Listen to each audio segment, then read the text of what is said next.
नमस्कार स्टूडेंट्स, स्वागत है आप सभी का आसर प्रो एजुकेशन के यूट्यूब चैनल में। और आज का जो हमारा टॉपिक है वो है क्लासेस का आंकड़ों का प्रबंधन। बच्चों, हम यहाँ पे क्या पढ़ेंगे, आंकड़ों के बारे में कि आंकड़े क्या होते हैं, आंकड़ों के प्रकार क्या होते हैं और आंकड़ों के बारे में हम यहाँ पे क्या क्या पढ़ सकते हैं।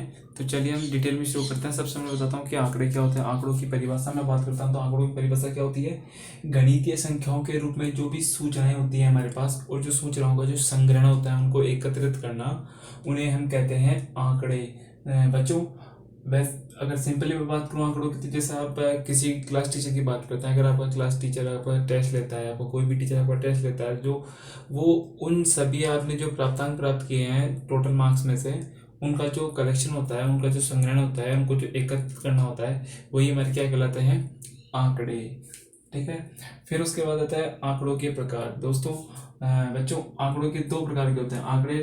पहला प्रकार का होता है प्राथमिक आंकड़े और दूसरे होता है द्वितीयक आंकड़े। प्राथमिक आंकड़े क्या होता है, प्राथमिक आंकड़े होते हैं जिनको जो आंकड़े प्राप्त करने वाला होता है वो खुद इंडिविजुअली जाकर या मतलब प्रत्यक्ष रूप से जाकर खुद आंकड़ों को प्राप्त करता है। जैसे न्यूज़पेपर में आपने कभी पढ़ा होगा कि जैसे क्रिकेट की बात करते हैं तो क्रिकेट के अंदर कोई बल्लेबाज रन बनाता है, कोई टीम रन बनाती है, तो उनके सभी बल्लेबाजों को जो सूचनाएं होती है, रनों की जो संख्या होती है, उनको सबको एक संजो के रखता है, उनको एक टेबल के अंदर दिखाता है। ठीक है।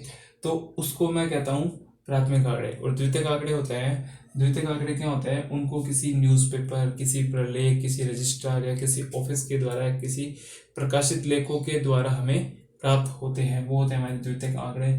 उसके बाद आते हैं बच्चों आंकड़ों के व्यवस्थीकरण के बारे में कि जब आंकड़ों को व्यवस्थित कैसे किया जाता है। जब मैं आंकड़ों की व्यवस्थित करने की बात करता हूँ तो यहाँ पे दो वर्ड आता है मेरे पास। एक तो आता है गणना चिन्ह, एक आता है बारंबारता बंटन। बारंबारता बंटन क्या होता है बच्चों, बारंबारता बंटन का एक इस शब्द को पकड़ो, बारंबारता। यहाँ पे तो बारंबार, बारंबार यानी बार बार लगातार, मतलब पुनरावृत्ति मैं कह सकता हूँ। बंटन का मतलब होता है बांटना। ठीक है। तो जो संख्याएं बार बार आ रही है उनका मैं गणना करूंगा। गणना चिन्ह का मतलब है ऐसा स्पेशल ऐसे विशेष चिन्ह काम में लूंगा, उन चिन्हों की मदद से इनको मैं गिन लूंगा। जैसे मेरे पास ये कोई नंबर लिखे हुए हैं,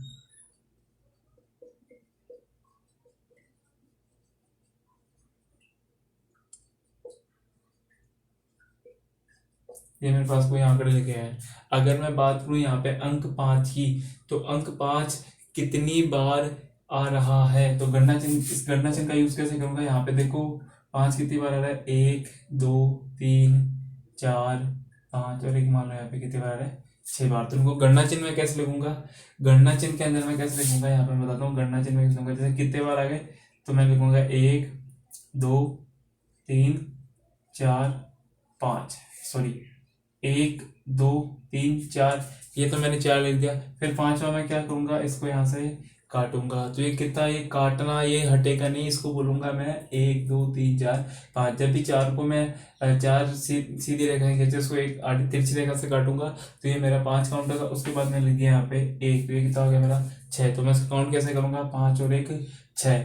अब मेरा ये जो अंक है 5, यहाँ पे कितनी बार रिपीट हो रहा है, 6 बार। तो यहाँ पे ये तो हो गया मेरा अंक जो मेरे को दे रखा है, ये मेरे हो गए गणना चिन्ह, और ये हो गई क्या मेरी बारंबारता की कितनी बार रिपीट हो रहा है, मतलब पुनरावृत्ति कितनी बार हो रही है 5 की 6 बार। आप काउंट करो, देखे 1 2 3 4 5 6 बार काउंट, 6 बार पुनरावृत्ति हो रही है, तो ये मैंने लिख दिया गणना चिन्ह। उसके बाद आता है दोस्तों आंकड़ों का प्रस्तुतिकरण। तो बच्चों, जब मैं आंकड़ों के प्रस्तुतिकरण की बात करता हूँ तो इन आंकड़ों को मैं बारंबारता या जो बारंबारता सारणी होते हैं उनसे भी मैं रिप्रेजेंट करूंगा, लेकिन हम यहाँ पे उनको एक स्पेशल ऐसे तरीके से गौर करते हैं, उसे मैं बोलता हूँ दंड डायरेक्ट। वो दंड डायरेक्ट कैसे बताते हैं वो हम एग्जाम्पल में डिटेल से डिस्कस करेंगे। तो चलिए एग्जाम्पल्स करवाता हूँ मैं आपको।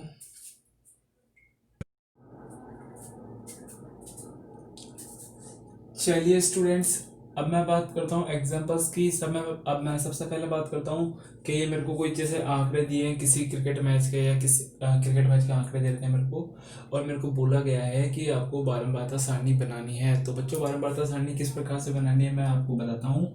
कि सबसे पहले तो यहाँ पे लिखा मैंने ये अंक दे रखे हैं, या आप क्रिकेट के इसको रन लिख लो जो भी आपको दे रखा है। फिर आपको लिखना है गणना चिन्ह, और फिर बनाना है आपको बारंबारता अगला कॉलम। फिर आपने क्या करना है कि यहाँ पे नंबर जैसे 70 है, 60 है, 80 है, 90 है, 100 है, ये 50 से लेके 100 तक के मेरे अंक है, और ये कितनी बार रिपीट हो रहे हैं वो हम यहाँ पे काउंट करेंगे, उनके गणना चिन्ह को काउंट करेंगे। कैसे करेंगे? तो सबसे पहले अगर मैं बात करूँ 50 की, तो आप बात करो सबसे पहले 50 की, तो 50 यहाँ पे कहाँ कहाँ पे है? अगर मैं 50 की बात करूँ तो पहली लाइन के अंदर मेरे को 50 नज़र नहीं आ रहा। जब मैं दूसरी लाइन में चलता हूँ तो 50 कितनी बार आएगा? 1 2, केवल 2 बार। तो आपको क्या करना है? यहाँ पे लिखना है 1 और 2। कितनी बार आ गया? 2 बार। इसी प्रकार अगर मैं बात करूँ 60 की, तो 60 कितनी बार है उसको काउंट करते हैं। तो जब मैं 60 को काउंट करूँगा तो कितना हो जाएगा? 1 2 3 4 5 6 7। एक बार और काउंट कर लीजिए। 1 2 3 4 5 6 7। 7 बार हो गया। हम क्या करेंगे? इसको हमने ऐसे लिख दिया 1 2 3 4। एक तो क्या लिख दिया हमने? इसको ऐसा 4 लिख दिया, फिर इसको ऐसे क्रॉस करना है तो ये 5वां काउंट हो जाएगा। ये 5 हो गया और फिर कितनी बार होता? 7 बार। तो ये कितने हो गए मेरे? 7। चलिए अब मैं बात करता हूँ 70 की, कि 70 कितनी बार है उसको काउंट करते हैं। तो 70 को मैं काउंट करूँगा तो क्या करूँगा? सबसे पहले हो जाएगा 1 2 3 4 5 6 6 बार। एक बार और काउंट कर लीजिए बच्चों। 1 2 3 4 5 6। वही 1 2 3 4, फिर ये क्रॉस 5 हो गया और फिर ये मेरा क्या हो गया? 6। उसके बाद बात करते हैं बच्चों अपन 80 की। 1 2 3 4 5 6 7 8 9 10। तो कैसे करेंगे इसको? 1 2 3 4 5 6 7 8 9 10। हो गया आसानी से 10। ठीक है। अब मैं बात करता हूँ बच्चों 10 की। तो 10 की बात करते हैं तो क्या करेंगे हम लोग यहाँ पे? अब हम बात करेंगे, सॉरी 10 तो हो गया ना, हम 90 की बात करेंगे। हम 90 की बात में तो हो जाएगा 1 2 3 और 3 बार है। एक बार वापस काउंट कर लीजिए बच्चों। वापस काउंट करते हैं। 1 2 नहीं है इसमें, फिर 3, फिर भी नहीं है। तो कितना लिखूंगा मैं? 1 2 3। कितना लिखा मैंने यहाँ पे? 3 बार आया तो 3 लिख दिया फिर मैंने। फिर मैं बात करता हूँ 100 की। 100 कितनी बार आ रहा है बच्चों? तो काउंट करेंगे तो यहाँ पे 100, एक तो ये रहा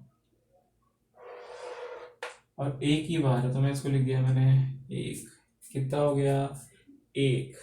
अब इनको गिनी, ये कितना है? ये तो मेरे क्या हो गए? गणना चिन्ह। अब इनके बारह बार तक कितनी बार हो गई? ये कितनी 50 कितनी बार आ रहे हैं यहाँ पे? 2 बार। ये कितनी बार है? 5 और 2 7 बार। ये कितनी बार आ रहा है? 6 बार। ये कितनी बार आ रहा है? 10 बार। ये कितनी बार आ रहा है? 3 बार। ये कितनी बार आ रहा है? 1 बार। और इनको जोड़िए, इनका जो योग है वो कितना आता है? इनका योग आएगा 7 और 2 9, 9 और 6 15, 15 और 10 25 और 3 28 और 1 29। चलिए बच्चों, बड़ा ही आसान है। कैसे हमने बस एक बार वार्ता पढ़ने से साली बना ली। कभी आपको ऐसा भी पूछा जा सकता है कि आपको ये दे दे और ये चीज़ें पूछ ले कि आपको केवल टेबल कंप्लीट करानी है, तो वो कैसे करेंगे? मैं उसका भी एक एग्जांपल लेके बताता हूँ आपको। चलिए चलिए स्टूडेंट्स, अगले अगर मैं एग्जांपल की बात करूँ तो अगला एग्जांपल आपको ऐसे ही पूछा जाता है कि आपको टेबल दे दी और इसको बोला है कि इस टेबल को कंप्लीट करिए। इस टेबल में अनकम्प्लीट क्या है वो देखते हैं। कि हमें अंक दे रखे हैं, हमें गणना चिन्ह भी दे रखा है और हमें बारंबारता ये कितनी बार रिपीट हो रहा है, बस ये लिखना है और हमारी टेबल क्या हो जाएगी? कंप्लीट हो जाएगी। तो चलिए बच्चों करते हैं इस टेबल को कंप्लीट। तो सबसे पहले हम देखते हैं अंक 2 के बारे में। अंक 2 कितनी बार रिपीट हो रहा है? 1 2 3। तो कितना लिखूंगा मैं यहाँ पे? 3। मैं बात करता हूँ अंक 4 की, तो कितनी बार लिखूंगा? जब यहाँ पे ये 4 को क्रॉस कर देना एक, तो सीधा समझ जाना कि 5 है। 5 और 1 6 बार। अब बात करते हैं 6 की, तो 5 और 3 8, 5 और 2 7 और ये कितना हो जाएगा? 4। तो ये मेरी क्या होगी टेबल? कंप्लीट। बस इसको जोड़ दो, पूछेगा तो जब मैं जोड़ता हूँ तो ये कितना हो जाएगा, 3 और 6 9, 9 और 8 17, 17 और 7 24 और 4 28। तो ये कितना आ गया योग मेरा बच्चों, 28 मेरा क्या आ गया योग। अब मैं बात करता हूँ आंकड़ों के प्रस्तुतिकरण की, आंकड़ों के प्रेजेंटेशन की, कि उनमें कौन कौन से तरीके होते हैं। तो मैंने आपको बताया था अभी दंड आरेख के बारे में, बार जिसे मैं बार ग्राफ भी बोलता हूँ बच्चों। तो मैं आपको बताता हूँ कैसे, एक एग्जांपल से बताता हूँ कि बार ग्राफ कैसे बनाते हैं। तो चलिए शुरू करते हैं, आप इसको नोट डाउन कर लीजिए एक बार। चलिए स्टूडेंट्स, अब मैं बात करता हूँ बार ग्राफ बनाना यानी दंड आरेख कैसे बनाते हैं। हम ये बात करेंगे यहाँ पे दंड आरेख कैसे बनाते हैं। तो मैं बात करता हूँ कि मेरे को कोई एग्जांपल दे रखा है। ये एग्जांपल है कि कोई जूतों की कंपनी है, वो किसी विद्यालय के छात्रों के लिए अलग अलग साइज के जूतों के, ये जो ये साइज है कि किसी के 4 नंबर के जूते आते हैं, किसी के 5 नंबर की, किसी के 6 के, किसी के 8 9 10 ऐसे अलग अलग नंबर के जूते आते हैं। और यहाँ पे मैं छात्रों की संख्या दे रखी है। किसी स्कूल के अंदर 100 ऐसे विद्यार्थी हैं जिनके 4 नंबर के जूते आते हैं। किसी क्लास में किसी स्कूल के अंदर 50 ऐसे विद्यार्थी जिनके 10 नंबर के जूते आते हैं। और हमें यह बोला गया है कि इसका दंड आरेख बनाइए। तो हम वो कैसे बनाएंगे, चलिए मैं आपको बताता हूँ वो कैसे बनाएंगे। कि सबसे पहले क्या करना है, सबसे पहले हमें एक क्षैतिज रेखा खींचनी है, क्षैतिज रेखा खींचनी है, और एक खींचनी है हमें ऊर्ध्वाधर रेखा। ये हो गई मेरी क्या, क्षैतिज रेखा, और ये हो गई जो मेरी ऊर्ध्वाधर रेखा। जो क्षैतिज रेखा होती है इसको मैं बोलता हूँ एक्स एक्स, क्या बोलता हूँ बच्चों, एक्स एक्स। और जो मेरी ऊर्ध्वाधर रेखा होती है उसको मैं क्या बोलता हूँ, वाई एक्स। जो मेरा ग्राफ पेपर होता है उसके अंदर क्षैतिज रेखा खींचिए, एक ऊर्ध्वाधर रेखा खींचिए। ऊर्ध्वाधर रेखा को तो मैं बोलता हूँ वाई एक्स, क्षैतिज रेखा को बोलता हूँ मैं एक्स एक्स। और ये मेरा क्या हो गया, मूल बिंदु। अब मैं क्या करूंगा, जो मेरे को जूतों की जो आकार साइज दे रखी है ना, उस साइज को मैं एक्स एक्स पे लिखूंगा। मतलब इन आंकड़ों को मैं एक्स एक्स पे दर्शाऊंगा, और इन जो छात्रों की संख्या है मैं इनको दिखाऊंगा यहाँ पे वाई एक्स पे। तो कैसे दिखाऊंगा, सबसे पहले मैं यहाँ पे क्या बनाता हूँ, सबसे पहले मैं यहाँ बनाता हूँ पैमाना, कि मैंने किस हिसाब से इनको रखना है। तो जब मैं पैमाने की बात करता हूँ तो मैं पैमाना लिखूंगा एक्स एक्स के लिखूंगा। कि जब ग्राफ में मेरे पास यहाँ पे एक बॉक्स आता है, इसको मैं बोलता हूँ एक बड़ा खाना, या 1 सेंटीमीटर बराबर मैंने लिख दिया यहाँ पे एक। मतलब मैं यहाँ पे जो अंतर रखूंगा मेरा आंकड़ों का वो कितना हो जाएगा 1। और अगर मैं यहाँ पे ऐसे ही अगर अंतर के वाई एक्स की बात करूँ तो वाई एक्स की मैं 1 सेंटीमीटर पर मैं रख रहा हूँ 100। मतलब एक जो अंतर आएगा उसके अंदर कितने विद्यार्थी होंगे 100। तो चलिए मैंने पैमाना मान लिया। अब मैं आपको ड्रॉ करता हूँ। सबसे पहले मैं नंबर लिखता हूँ। तो यहाँ से मैंने लिख लिया 4, यहाँ से लिख लिया 5 6 7 8 9, और ये हो गया मेरा 10। ये 10 क्या है मेरे, ये मेरे आकार हैं। इधर की तरफ मैंने इशारा कर दिया, मतलब ये 3 का इशारा आकार इधर बताता है ये। और यहाँ पे अगर मैं बात करूँ, यहाँ पे तो जाएगा मेरा 100, ये हो जाएगा 200, ये हो जाएगा 300, ये हो जाएगा 400, ये हो जाएगा 500, ये हो जाएगा 600, ये हो जाएगा 700। तो ये हो गया मेरा 100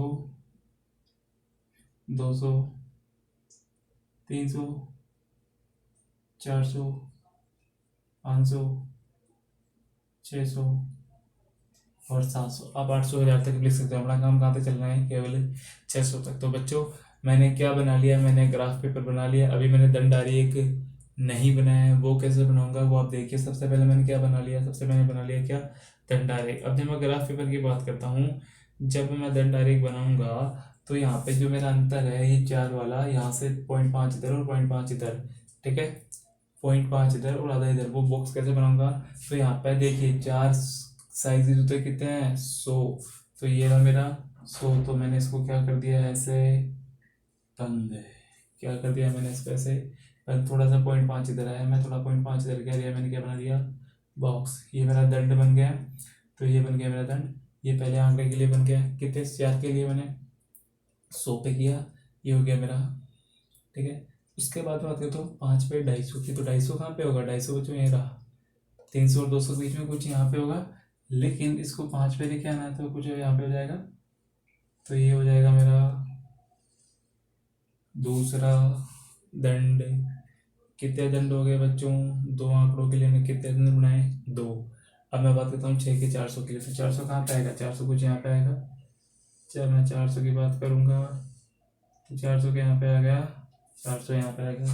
अब 600 की बात कर लूँ तो 600 की मैं 7 के लिए करूँगा।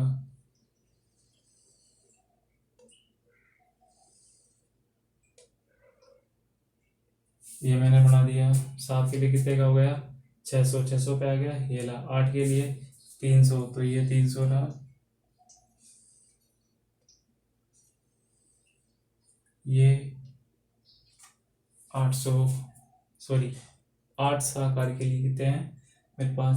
300 है। 9 के लिए 150। 9 के लिए 150 कहाँ पे होंगे? कुछ यहाँ पे 200 100 के बीच में। तो ये हो गया मेरा क्या? 150। फिर उसके बाद मैं बात करता हूँ 10 की। तो 10 के लिए क्या आएगा? 50 को 50 तो कुछ यहीं हो जाएगा ना, और छोटा करो इसको। तो चल मैं 50 की बात करता हूँ तो ये आंकड़े बन जाएंगे मेरे पास 50 के लिए। ये मेरे पास बन गए 50 के आंकड़े। तो ये मेरा हो गया क्या बच्चों? दंड आरेख। तो बच्चा आपने देखा कि बड़ा ही आसान है, कोई मुश्किल नहीं है। बस आपको जो बारंबारताएं दे रखी है, ये मेरी क्या होती है? बारंबारताएं। बारंबारताएं आपको रखना है ऊर्ध्वाधर यानी वाई एक्स पे, और ये जो दे रखे हैं चर के मान, चरों को रखना है एक्स एक्सिस पे, और फिर बड़ा ही सिंपल तरीके से आपको दंड बना देना है। तो चलिए आपका कंप्लीट होता है। Thank you.